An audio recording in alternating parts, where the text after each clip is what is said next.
Hey there, guys, and welcome back to another Factorio alternate Friday Facts, ALT-F4, as it's also known as, designing blueprints, along with a few other topics in here. And as always, we're joined by Bombug. Hello, hello. How you doing this weekend, next term? Doing pretty good, pretty busy. Enjoyed the cooler weather. It seems to be quite hot again today, though. Yeah, we managed to survive past a snowstorm with fires on either side, so that's it's a good thing. Yeah, it was pretty crazy. How's your weekend going? It's been going real good. I got donuts to spoil myself. I I've knew been you were gonna say dieting. that. I've been dieting specifically to eat donuts. So Oh my with god, that I'm in so mind, it's jealous. good. That's awesome. Yeah. Um, So this is a pretty lengthy, wordy thing here, so we're gonna kind of summarize a bit of it. But this first section is pretty interesting. So this is of course the fourth installment, basically rounding out a month now of posts, which is pretty cool. This week, GameBuster describes their process for designing blueprints. Landmine, who I know who designed some of my artwork, shares some of their favorite fan art, and Romner gives us some insight into their realistic fusion power mod. It's also this Alt-F4 is now available in 5 languages, including English, Russian, Ukrainian, Italian, and French, which is fantastic. That was very quick to get that translated. Wow. Yeah, Um, that's a lot of languages too. yeah, for sure. That's pretty crazy. So if you want to help translate even more languages, take a look at the contributing section below. So first off is designing blueprints with uh, creative mode or creative mod and Kirk McDonald's calculator. So Um, basically, GameBuster likes to design their factory in isolation. When I need a certain resource in my game, like some science pack, I stop my quote unquote survival save and open another save with creative mod loaded in order to create a blueprint which meets my needs rather than, creating it with limited resources and stuff in their current game. They'll just basically go into a cheat mode game. Creative mod adds infinite resources or infinite sources for liquids and raw materials, easily configurable cheats like time speed up by disabling infinite tech, unlocking all or infinite reach, unlocking all technology. It's inspiration for editor extensions. It's the inspiration for editor extensions featured on last week's blog here by Regard. So basically, they'll just determine a goal they want. In this particular case, they just finished chemical, blue science, and recently introduced construction and logistic bots. To finish unlocking the non-infinite tech tree, they need production science and also utility science. So they'll be designing that. Um, so in their survival save, they still have first tier machinery available, yellow belts, yellow inserters, etc. So uh, I have set up production for the higher tier ones, but these are just starting, and I still have a pool of these basic ones. So I'll limit my blueprint to using those first tier machines. So that's an interesting, a good point, I'd say, that like if you go to do the same where you like leave your survival game and go into a creative mode, basically save, to probably it's best to match the like machine technology and stuff and belts and insert technology you have in your survival game to the blueprints you actually build in your cheat mode game. um Absolutely. A lot of people end up copying and pasting maybe their blue tier assemblers and bringing it to another game, and they can't build it as easy. yeah. So there is the upgrade and downgrade planners, but Hmm. it's a little nicer if you can just drag and drop. Be good to go. Exactly. So what they start with using here is Kirk McDonald's calculator, and this is one I used a few times in previous mega bases of mine, and this is a fantastic calculator. It can be a little confusing, but basically it just allows you to input like a number of things you want. So say like, oh, I don't know, 200 science packs per minute of the certain type, and you put that in and it will spit out how much of each resource you need, every single resource that goes into that, how many machines you need of each level that you specify to do that. And it's a really, really nice calculator. So they start with this. There's other calculators too that have different ways of approaching things. Kirk McDonald's is quite nice though. And then they will design the blueprint. Basically, because the diagram is pretty large, he'll first design the individual components of the blueprint, feeding it with infinite resources and consuming all resources. I do this for all production chains, like circuits and steel, etc. They measure performance for each one by speeding up the game by 100 with the creative mode cheat. And then looking at the production window open by pressing P, I usually let it run for 10 in-game minutes to an in-game hour, and that's really good. That's another good thing if you're designing blueprints, is you don't want to just like turn it on, let it run for 30 seconds, and then be like, oh, okay, this is fine based on what it shows. You definitely want to let it run for, like they said, I would say like a minimum of 10 minutes to see if there's any hiccups or fluctuations, etc. And then you match it to the numbers from the calculator, which with this calculator should be pretty easy because it just tells you like the amount of machines you need for that resource to match the numbers, so you don't have to like guess. um, and if it's in decimals, you can just round up. So once they're functioning, then you can kind of just connect them together to get the overall performance. And if you want to be extra thorough, you can disable an input for a minute and restart again to see whether production recovers. That's another really good tip, is just turning it off, basically turning it off and on again. Can be good, especially with oil production. And then packing the blueprint. So now that I have a factory capable of producing my desired material, I have to pack the blueprint into the smallest area possible. I like to have the inputs and outputs all as close as possible together and all at one side. To achieve that, I copy paste the individual production chains so that I'll end up with something that resembles a rectangle with minimal wasted space while also connecting them all together. Once I'm satisfied with my production chain Tetris skills, I'll measure the blueprint again to avoid any last minute mistakes. And then you release it. So basically then you mark all the inputs with constant combinators, which is another really good tip. I'll use a constant combinator for each input and set a signal with the amount of resources per minute that should be provided on the belt and belt's right of it. I blueprint the whole thing, including the combinators, of course, write a description, version number, describe the inputs, outputs, and description, and save it. So very thorough. I think most people aren't actually this thorough when they design blueprints. Definitely not. But if you want to optimize, this sounds like a really good step-by-step way to learn how to do that. Yes, this is, we skipped some stuff here, guys, but if you are wanting to build a mega base or just wanting to, like Bombug said, maximum optimization for your blueprints, I would suggest reading through this fully, because this, this is a very good step-by-step process for getting a very complete, well-built blueprint. Absolutely. And I think a lot of new players would especially benefit, as soon as they hit that purple and yellow science, to go take a look at that calculator and see how much actual raw material you need. Mm-hmm. Because you may be feeling a little confident and cocky, you're like, oh, I can do 100 red per minute easy right now. You know, green's a little harder, military's a little bit worse, but this stuff, I bet I can do 100 per minute. Should be easy. And then you go and look at the raw materials, and you're like, oh, I need 8,000 copper plate per minute. And that's when you realize you have to actually expand your base. You've got to plan for a lot of space. You've got to pull resource pools from everywhere. Yeah, Mm-hmm. that's the kind of stuff that, especially the first time you hit the purple and yellow science, a lot of players are just going to start struggling, and they're going to Yes. be running out of resources. Even if maybe they've tapped 2 or 3 extra resources outside of their base and brought it in, it still just may not be enough for what you're thinking, because you've got a nice big red and green assembly line already going, right? Yeah, You want to exactly. match it, you can't. Yeah, so very important to take that into account for sure. It's good to mention that. Um, so that was really good step by step, interesting to read through fully. Moving on to a selection of fan art by Landmine, who is a good candidate for this since they do very good art and graphic design themselves. I selected some great fan art this week for us all to enjoy. A lot of this, or all of it, I think was featured on the subreddit.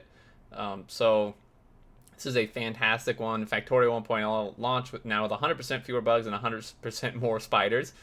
Spiders are not bugs, by the way. That's why that works. And yeah, so this is by, I want to say Harusa Art. Harusa Art. Hrusa? Yeah, I'll go Harusa. with Hrusa art. Yeah, Harusa Art. I think this is really cool. I really like this kind of cartoony-ish style. Really reminds me of like just an anime movie, to be honest. Yeah, for sure.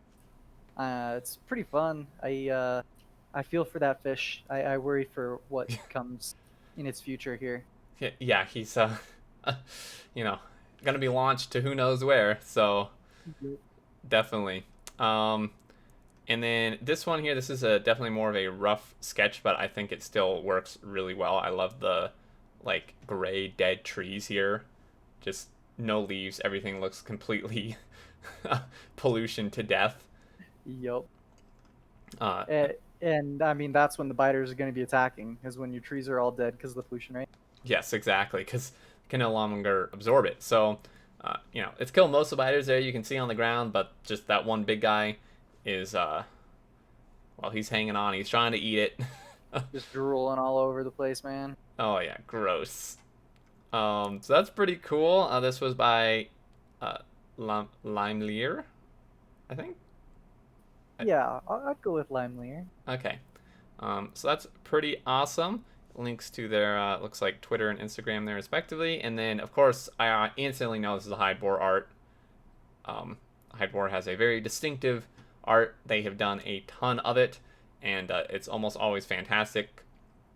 So this is this is I think this is hilarious. It's a very fun kind of silly, quirky, but really nice art style. It makes me think of a mini Spidertron from the last Friday Facts. Yes, yeah, it really does, doesn't it? It's it's pretty great.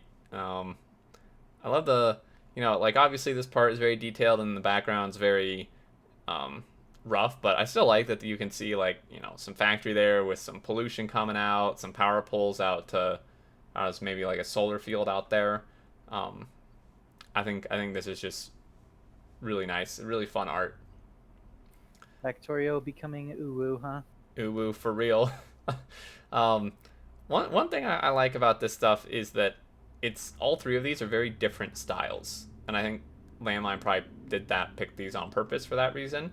Um, very different styles, but all still pretty Factorio feeling and very very well done, I would say. Yeah, it seems like with the crowd that Factorio attracts, you wouldn't have a lot of artists. Mm-hmm. So it's good to see the ones that are here putting out some cool stuff for it. Mm-hmm. Exactly. Yeah. It's pretty nice, pretty cool. You'd think it'd be mostly like programmers and stuff.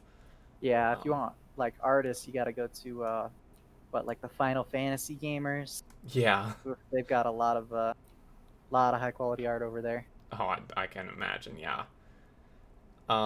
So that's pretty cool. And then we go to a mod spotlight. This is extremely lengthy, and we're going to summarize this literally in just a couple sentences, because this mod is something where I think you're either going to be interested in it or you're just not at all. And if you are, then I think it's probably just going to be best for like for you for your understanding to come read this yourself, because like just looking through this, it's very very detailed and technical about things of the mod, and it's just for anyone not interested in this mod, we're going to waste 20 minutes reading this, and for anyone interested, it probably won't translate too well with us just reading like 8 paragraphs. Honestly, there are a lot of big sciencey words in there that I don't quite understand. No, me neither, man. This is way above my head. So this is a realistic fusion power mod by Romnir. Maybe just read this. I'll just read. So it always bothered me that you can somehow make small portable fusion reactors, but we can't make any factory-sized ones. Understandable. Kind of bothers me too. Uh, so I made this mod. Now, I know a lot of you will be asking, why do we need fusion power when we already have nuclear fission? And in the in-game, you'll need a lot of power. A lot of power. At the lowest UPS cost possible, a single fusion power plant can produce a bit over 40 gigawatts, which is insane, by the way. That That 500,000 solar panels worth, that is nuts. Yes. That's insane. So fission needs uranium, which has to be mined with sulfuric acid, and when depleted, you need to find another ore patch. Fusion uses Deuterium? deuterium, yeah, which is relatively abundant in water. Solar needs a lot of space. Steam, well, you probably already know why steam isn't really an option in game. Yes, so unless your Colonel will. He built a whole mega base back in the day that ran on steam power, but Um, so this is probably a good indication of why we don't want to read this whole thing, seeing as we can't even pronounce and don't know what the first word for this thing in the power is. Look, guys, But I didn't graduate college. It's hard for me. yeah, it seems this mod seems very very technical and realistic as possible. So if you're into that, you'll probably really love this. But basically, it seems like this is just a fantastic way to generate a massive amount of power with probably a fairly complex process to get there. And it has some technologies, some pictures down here. So how it works: 20 gigawatts example power plant. No tritium decay, which don't even know what that is, but you can see here kind of what this is looking like. It looks like it is using, at least to some degree, vanilla or boilers, heat exchangers, and turbines, but then some modded ones as well. So Yeah, there's a lot going on. To me, this is like Bob's Angels power version only, right? It's got a lot of yes, cool stuff going on there. It takes a lot of different mechanics into account where you need to like kickstart things with lots of power. So you need to be prepared for that. You need to have a whole lot of pieces researched to be able to actually get the full efficiency out of it. It's a full on side quest that you're heading down here. yes, this is. I think that was a perfect way for you to describe it. That it's basically like a Bob's Angels version of Power, or to go along with Bob's Angels. Seems pretty complex. I mean, obviously, a pretty big reward if you can generate that much power. That's insane. Because like even the size of a nuclear plant you need to generate 20 to 40 gigawatts is actually quite massive. Um, so if you can do it in a smaller footprint like this, that's great. It's probably a very large investment cost and big process, but um, still pretty cool. So apparently you can get plasma, and apparently and iron pipes won't work. You can see it just blows it up instantly. So that's something to keep in mind. Um, they're magnetic containment pipes. So again, by the sounds of it, it seems like this is made to be as realistic as possible potentially. Um, so some more info about it. Like I mean, this is just very lengthy. So there's some antimatter. It looks like some more pipes blowing up. Um, Yeah, so so this is like part one of two, where once this guy is done with the antimatter portion, he's going to write another blog post for us. So we're going to be seeing this antimatter piece that he has here come into full effect later on, as that portion's like still in beta. oh my goodness. Okay, so yeah. Um, still, so a lot to this, but I'm sure there will be some people who are very interested in this. And more power options are always cool. So definitely worth checking this out. I do recommend checking out the mod and reading this if you are interested. And then we have these last two sections. So outro, you made it to the end. That probably means you're interested in the mod, basically, like we just said. If that's the case, you can download it. Here's a link to the mod portal. If not, then tell me what I could improve through the forums. This is the outro for the mod, or on the Discord. Also, don't worry about being professional enough when it comes to contacting me. There'll also be, yes, like you said, part two. Talk about weaponry addition. I mean, that sounds pretty cool. Fusion weapons sounds like something I need. A lot of bug problems. Yeah, the weapons in Factorio don't really go into too many cool trees and different specializations of weapons, so I'm always looking for more, especially ones with big explosions, not just bullets. I want the explosions. Yes, the explosions. Imagine like a fusion bomb. Mm. Uh, Wow. Okay, as hard as it was for them to build this fusion like power facility, I don't even want to think about automating fusion bombs. I know, right? Probably be like the size of your whole rest of your factory. Oh man. Oh man, but imagine if it was like 10 times the size of a nuke. That'd be great. Although it'd probably like freeze your whole game when using it. It's like filling up a ravine with TNT and Minecraft, and Yes. then kicking it off. Ah, those great days. um, and then yeah, just as always, contributing. If you got something to add, There's the Discord and stuff, so always good. Um, I think I mentioned last week, but I will have something to contribute here once I finish it up in hopefully the next couple weeks, which is should be a bit different than this stuff. But yeah, anyone else, anything to contribute? One thing I would like to see, which we haven't really seen yet, is some base spotlights. Like I've done Yeah. quite a few videos of base tours, and people seem to really like them. They seem to be really popular. I enjoy doing them, and there's some amazing bases out there that really didn't get featured that much in the official blog. So I think this would be a really great place to do that.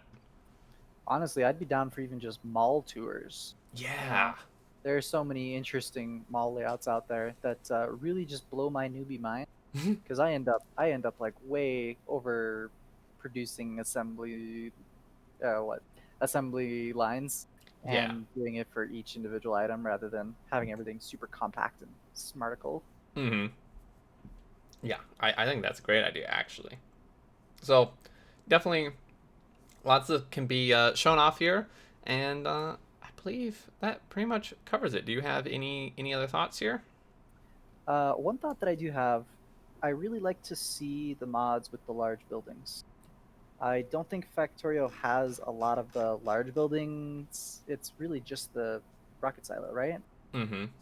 And so everything does become just like, sections of 2 by 2 lined up all down in a row, which gets a little bit bland. And when you're building things at the scale that you do in a mega base, I think it'd be kind of fun to have some of the giant buildings like they have in Crastorio too, that are also like shown in this kind of mod, right? Yeah, I think it's a really interesting point you bring up. I think you're right because like even stuff that's currently in the game, I feel like could be a lot bigger without having a problem. So like the nuclear plant, for example, like the nuclear reactor. Yep. I mean, like, obviously, like we've seen. I mean, having you've seen a nuclear like reactor in real life. It's huge. You know, it's Hmm. it's gigantic. And like the one in game, I think is only what like 4 by 4 tiles or something. So Not exactly impressive. yeah, and I think obviously they can't throw off scale too much, but you're right. I think there's definitely things already in the game without adding new stuff that could just be bigger without really throwing things off. I mean, realistically, in my opinion, I think the rocket silo could probably be like 4 times the size it is and still be fine. Like Yeah. rocket silos are huge in real life. And we have some really good examples of those now that we're like so actively launching rockets Mm-hmm. in America these days. Yeah. So and I don't think I don't think it would. I don't think it would throw off things too much if it was like 15, 20 tiles by 20 tiles or something. Because I mean they're gigantic, and I think it would just make it would make the whole like in-game launching a rocket just that much more impressive. Yeah, and I think a lot of people are going to be playing from the mini map a ton now that they've, added building from the mini map and deploying Spidertrons and junk like that. So if you're going to the scale where you're not even using your character anymore, man, you got to go bigger. Yes. Got to go bigger on your buildings, man. Yes, exactly. So I think that's a good point. It's really interesting for sure. These mods that add bigger buildings are always pretty neat. But yeah, I think that's gonna do it. Pretty lengthy blog, of course, a lot of summarization, but definitely worth checking out if you're interested in the particular topics. Fantastic fan art as well, and some good discussion. But love to hear your thoughts below as always. Hope you enjoyed, and I think that'll do it. Leave your thoughts on the Reddit and Discord in contributions as well for them. And until next time, we will see you later. Catch y'all later.